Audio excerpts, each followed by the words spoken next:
Ma'am, नई शिक्षा नीति पर आज डिस्कशन हो रहा है कि उसका कार्यान्वयन किस प्रकार से किया जाएगा। आप लोग की तरफ से कैसे पार्टिसिपेट किया जाएगा, प्लस अपना पक्ष कैसे रखा जाएगा माननीय प्रधानमंत्री के सामने। 3 दिवसीय कार्यक्रम है, उसमें माननीय प्रधानमंत्री जी के द्वारा शुभारंभ होगा।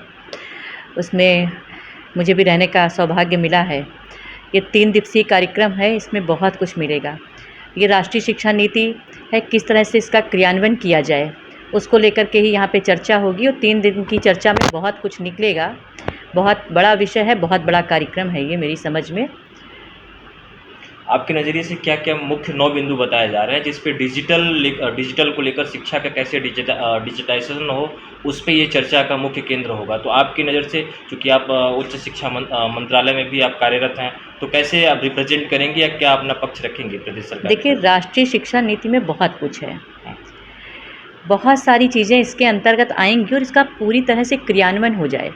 चरणबद्ध तरीके से इसको लागू किया जाना है और 2 साल में कितना ये लागू हुआ है और उसको हमें किस तरह से आगे लागू करवाना है, इसी को लेकर के ये कार्यक्रम है। और 3 दिन में बहुत सारे विषयों पे इस पे चर्चा होगी। राष्ट्रीय शिक्षा नीति बहुत अच्छी है, इसमें वो सारी चीज़ें हैं कि जो हम लोग पहले से चाहते थे जब स्टूडेंट थे कि ये चीज़ें हो जाएं, नहीं हो पाई, उन सारी चीज़ों को लेकर के इस पे चर्चा होगी। और वाकई में पहले हम लोग सोचते थे कि कौन सा विषय लेना है हमको, अगर हमने साइंस ले ली और हमको हिस्ट्री भी अच्छी लगती थी, नहीं ले सकते थे।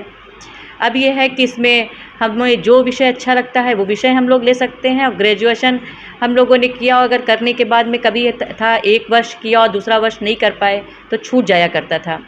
अब इसमें है कि हम लोग जो भी करेंगे उस वर्ष की हमको डिग्री मिल जाएगी। इन्हीं सारे विषयों को लेकर के यहाँ पे हम लोग राष्ट्रीय शिक्षा नीति पे 3 दिन का कार्यक्रम है, 3 दिन पे इस पे चर्चा होगी। और वाकई में इसमें बहुत बड़ा समूह, बहुत लोग हैं, समुद्र कहें कि उसमें सारे लोग यहाँ पे उपस्थित होंगे शिक्षा से जुड़े हुए। तो इसमें जब चर्चा होगी बहुत सारी चीज़ें निकल कर के आएंगी।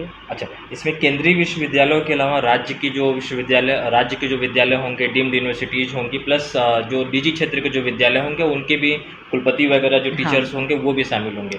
तो मोदी जी का एक सपना है कि जो शिक्षा हो वो आजकल जॉब सीकर ना बने, जॉब क्रिएटर बने। प्लस दूसरी चीज़, रिसर्च पे कैसे जोर दिया जाए। तो आपके मंत्रालय की तरफ से यूपी में क्या किया जा रहा है? देखिए, राष्ट्रीय शिक्षा नीति में वो सारी चीज़ें हैं कि हम लोग सिर्फ शिक्षा को शिक्षा ही नहीं, शिक्षा को रोज़गार से जोड़ करके भी हम लोग देख रहे हैं। नई तकनीक से जोड़ करके, इसको आधुनिक तकनीक से जोड़ करके रोज़गार देने वाली शिक्षा बनाने का काम हम लोग कर रहे हैं।